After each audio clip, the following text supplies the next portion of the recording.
متابعة فعاليات المعرض ولا لا؟ لا لسه. مش قوي بصراحة. تحت شعار نصنع المعرفة نصون الكلمة، هتنطلق الدورة ال55 من معرض القاهرة الدولي للكتاب يوم 25 يناير، وهتستمر لحد يوم 6 فبراير. المعرض اللي بيضم خلال فعالياته 550 فعالية و1200 دار نشر من 70 دولة مختلفة، وكمان 5250 عارض. كل التفاصيل دي واكتر هنعرفها مع بعض النهارده في حلقه مختلفه من سيلفر توكس. وكمان الحلقه دي هي اول حلقه يكون فيها سيجمنت مختلف، هو سيجمنت شارعنا، الفقره اللي نزلنا فيها وعرفنا اراء الناس عن المعرض وايه الكتب اللي هم متحمسين يشتروها، وكمان ايه اكتر كتب بيحبوها. كل ده في حلقه النهارده من سيلفر توكس. معايا انا رجاين اشرف.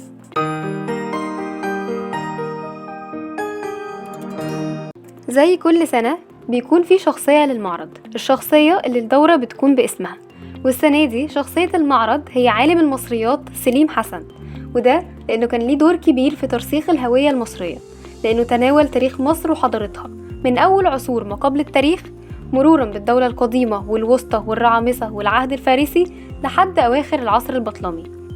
إنجازاته جمعت بين الاكتشافات الأثرية والتأليف وكمان الترجمة عشان يكون واحد من أهم علماء المصريات، وده من خلال اكتشافه لهرم الملكة خنتكاوس ومقبرة من الأسرة الخامسة و159 مصطبة من الدولة القديمة وجدران فناء الملك تحتمس الرابع واكتشافات تانية كتير. أما بالنسبة للكتابة فقدم موسوعته مصر القديمة واللي كانت 16 جزء، وكمان كتاب الأدب في مصر القديمة واللي قدمه على جزئين، كمان كتاب أبو الهول واللي كان باللغة الإنجليزية، وكمان أقسام مصر الجغرافية في العهد الفرعوني. أما بالنسبة للترجمة فترجم كتاب فجر الضمير لجيمس هنري، وقدم أعمال تانية باللغتين الإنجليزية والفرنسية. وبعدين كل دورة بيكون في دولة ضيف شرف. دولة ضيف الشرف السنة دي هي النرويج، وده هيمنح الفرصة الأكبر لاتصال الثقافة العربية والمصرية بثقافة شمال أوروبا، وهيأكد على ضرورة إيصال الإبداع الثقافي المصري للبلاد دي، وهيمنح الفرصة للتبادل الثقافي والإبداعي بين الدولتين والتفاعل المباشر بين المبدعين والجمهور، لأنه بيأكد على ضرورة العدالة الثقافية والانفتاح على الثقافات الإنسانية. وده هيكون من خلال مشاركة النرويج ببرنامج ثقافي كبير هيضم مجموعة من أهم الكتاب والمبدعين في النرويج، واللي في منهم هيشارك بالفعل في فعاليات المعرض، وهيقابلوا القراء المصريين والجمهور العربي، عشان العالم العربي مهم يعرف أكتر عن الأدب النرويجي والثقافة النرويجية بشكل عام. وكمان بيشاركوا في موضوعات مختلفة وقضايا مهمة زي الاستدامة وتغيير المناخ والبيئة والمساواة. لا بتهرج. كمان على مدار أيام فعاليات المعرض كل يوم هيتم التركيز على مؤلف نرويجي وأعماله، وفي البرنامج ده هيتم الاحتفاء بأديب نوبل النرويجي يون فيوسيه، واللي حاز على جائزة نوبل للأداب في 2023. وللمعرض هيخصص له يوم كامل من أيام الفعاليات لعرض أعماله ومؤلفاته وأشعاره المختلفة اللي تم ترجمتها علشان يقدر يستفيد منها الجمهور العربي. ده غير إنه برضه هيكون في احتفاء بواحد من أهم كتاب المسرح في النرويج، وهو الكاتب هنريك إبسن اللي اتعرف بأبو المسرح النرويجي. ولأن أدب الطفل مهم وليه دور كبير في تشكيل العقول وتنمية الخيال، هيكون ليه جزء كبير ومهم في فعاليات البرنامج النرويجي، وده هيكون من خلال مشاركة عدد من المؤلفين والرسامين لكتب الأطفال النرويجيين، ده طبعا بالإضافة لبرنامج معرض الطفل الأساسي واللي شخصيته السنة دي هي الكاتب يعقوب الشاروني، وتم اختياره عشان يكون شخصية معرض الطفل لأنه واحد من أبرز رواد أدب الطفل في العالم العربي، وأعماله كانت متنوعة ومؤثرة في أجيال كتير ومعبرة جدا، لأنه كان بيستلهم معظم مؤلفاته من التراث الشعبي المصري. وتكريما ليه الهيئة العامة للكتاب أعادت إصدار عدد من مؤلفاته، وكمان أعدت كتاب عنه، وهيكون بيضم شهادات كتبها عدد من الكتاب من مصر والوطن العربي ومن إيطاليا والصين والهند. كتاب عنوانه في محبة يعقوب الشاروني، وده بالإضافة إلى كمان إصدار مجموعة من مؤلفاته زي أجمل حكاياتنا العربية والبخلاء وزهرة السعادة ومسرحية أبطال بلدنا، ده غير وجود فعاليات مختلفة للأطفال زي المسرح والأراجوز والفرق الغنائية، وكمان هيكون موجود شاشة عرض لتقديم فيديوهات للأفلام الكرتون والأغاني والمسرحيات والأفلام التوعوية، ده غير الندوات وورش الحكي وصالة كاملة للكتب والأنشطة. البرنامج الثقافي للمعرض السنة دي هيقام في 7 قاعات، زي القاعة الرئيسية وهي قاعة سليم حسن شخصية المعرض، والقاعة الدولية وقاعة الصالون الثقافي وقاعة فكر وإبداع وقاعة الشعر اللي هيكون فيها مجموعة من الأمسيات الشعرية العامية والفصحى ومجموعة من الشعراء العرب والأجانب، وكمان هيكون في عروض فنية تفاعلية. ولكل قاعة من دول فعالياتها وبرامجها اللي هيعلن عنها مع بداية المعرض وأيام الفعاليات. كل ده بالتعاون مع قطاعات وزارة الثقافة اللي منها الهيئة العامة لقصور الثقافة ودار الأوبرا المصرية والمركز القومي لثقافة الطفل وأكاديمية الفنون. كمان المعرض بيحتفي بمشروعات ثقافية جديدة زي ديوان الشعر المصري واستعادة طه حسين وحكايات النصر وعقول، ودي مشروعات هتقدمها هيئة الكتاب لتقوية علاقة الفكر المصري بالعالم.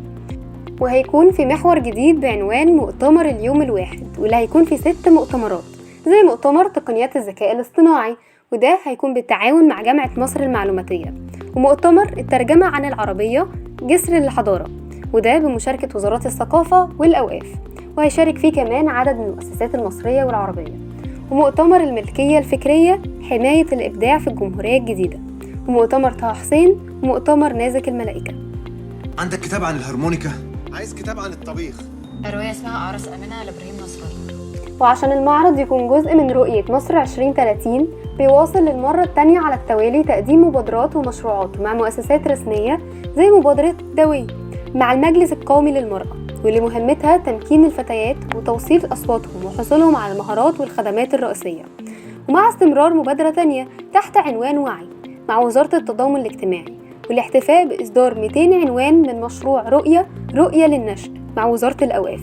كمان المعرض بيشهد مشاركة 94 وزارة ومؤسسة مصرية وعربية زي وزارة الدفاع ووزارة الداخلية ووزارة الأوقاف ووزارة الشباب والرياضة ووزارة التضامن الاجتماعي والأزهر الشريف ودار الإفتاء ومبادرة حياة كريمة. كل دي فعاليات ومؤتمرات وأحداث هتكون موجودة خلال أيام المعرض، وكمان حاجات تانية مختلفة هيتم لسه الإعلان عنها. كل ده تابعوه واعرفوه على الصفحة الرسمية لمعرض الكتاب. أما دلوقتي فمعاد فقرة شارعنا، تعالوا نشوف الناس قالولنا إيه لما سألناهم أسئلة مختلفة عن المعرض والكتب. متحمس للمعرض السنة دي؟ جدا جدا. يعني السنة اللي فاتت ما روحتش. اكيد مستنيه اليوم ده جدا. متحمس جدا للمعرض، ويعني دي مش اول مره انا اشارك فيه، فانا مبسوط جدا بحاجه زي كده جدا بصراحة ان هي اول مرة، وكان نفسي اروحها جدا. قررت هتشتري ايه ولا لسه؟ انا بقرا لكاتبه اسمها رحمه نبيل، بتنزل بقالها حوالي 4 سنين تقريبا في المعرض، والجدول بتاعتها حاجات اللي هي حقي. قرات روايه ليه قنديل مواشم، ويعني حابه يعني اجيب حاجات شبه كده. هشتري كتاب فرصة من ذهب بتاع كنزي ندبوي. كتاب ابو الهول لاحمد مراد، لان انا بحب كل الاجزاء بتاعته وكل الكتب بتاعته. بتحب تروح المعرض كفسحه اكتر وخروجه، ولا تحب تروح تشتري كتب؟ زمان وانا صغيره كانت بتبقى فسحه بالنسبه لينا كعائله، لكن دلوقتي حاسه اكتر ان انا بروح اجيب كتب وامشي بس. الاثنين صراحة، الاثنين. لا، الفايبس بتاعت المعرض نفسها لذيذه، يعني بحب ابص كل البوسترز الموجوده، العارضين بيبقوا لذاذ قوي، فبحب الفايبس بتاعت المعرض. انا بحب اروح كمنظم دايما، لان انا يعني سابقا رحته كتير قوي، فانا عارف الصالات اللي جوه وقادر ان انا اوجه الناس، وخدت طبعا التجربه دي قبل كده، فان شاء الله حابب ان انا اخدها تاني وتالت قدام. بصراحه هي الاثنين، يعني احنا لما بنروح اكيد بيبقى اليوم لذيذ، وفي نفس الوقت بنشتري حاجات. احساسك بيكون ايه وانت ماشي في وسط الكتب؟ وانا ماشي وسط العالم بتاعي، كل كتاب من دول بيبقى فيه افكار وفيه روايات مختلفه، فبالتالي انت بتسرح مع كل قصه موجوده في الكتب دي. ببقى مبسوطه قوي، وببقى حاسه ان انا عايزه اشتريهم كلهم، يعني عايزه يبقى كل الكتب دي عندي في البيت. حلوه قوي، تحس انك في لايبراري كبيره كده، فبيبقى الموضوع لذيذ. حاسة انه ده مكاني وهستفيد اكتر. كتاب قريته وحبيته وعايز كل يقراه ويستفيد منه؟ قريت رواية رعب اسمها لعنة اليد الصغيرة. علاقات خطره بتاع الدكتور محمد طه، عرفك البيرسوناليتي بتاعتك الحقيقيه وكل تصرفاتك، العلاقات المحيطه بالناس اللي حواليكي. فن اللامبالاه واقعي جدا، واللي هيقراه يستفيد جدا في حياته العمليه.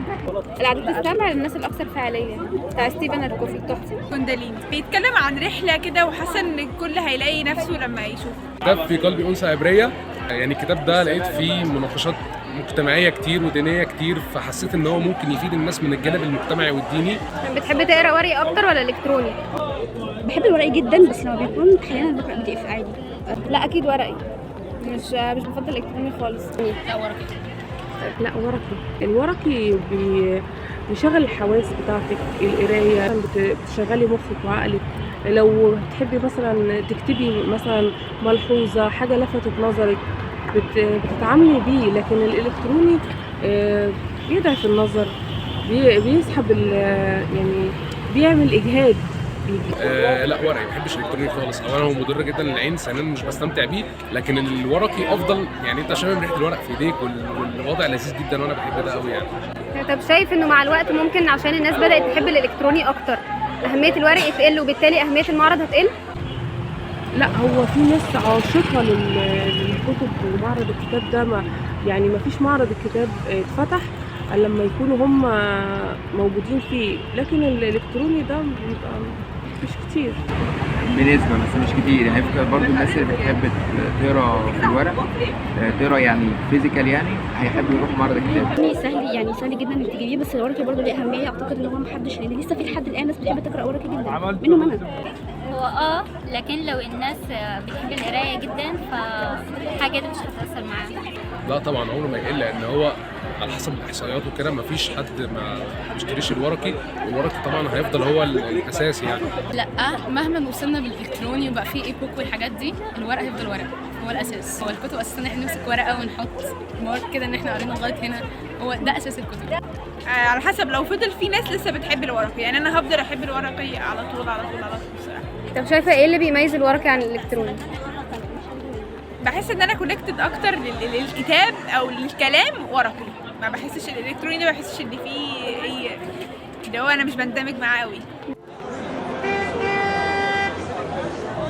واخيرا بعد ما اتناقشنا مع الناس وعرفنا ارائهم، بفكركم ان المعرض مستمر لمدة 13 يوم من يوم 25 يناير ل 6 فبراير، كل يوم من 10 الصبح لحد 8 بالليل، ما عدا الخميس والجمعة هيكون من 10 الصبح لحد 9 بالليل. طب تفتكروا هتروحوا المعرض ازاي؟ خصصت وزارة الثقافة بالتعاون مع وزارة النقل والمواصلات 11 خط أتوبيس من وإلى مقر المعرض، وتنطلق من مختلف مناطق القاهرة، وده عشان هيكون لتسهيل حركة الزوار. طب لو انت عايز تشتري كتب بس مش قادر تروح المعرض تعمل ايه؟ تقدر تطلب الكتاب اللي انت حابه وهيوصلك عن طريق خدمة البريد المصري، وبكده الهيئة العامة للكتاب بتكون بتسهل كل حاجة على كل اللي بيحبوا القراية وبيحبوا الكتب. وبكده تكون خلصت حلقة النهاردة من سيلفر توكس. كنت معاكم لجين أشرف في حلقة مختلفة عن معرض القاهرة الدولي للكتاب في دورته 55. اشوفكم الحلقة الجاية ويا رب تكون الحلقة عجبتكم.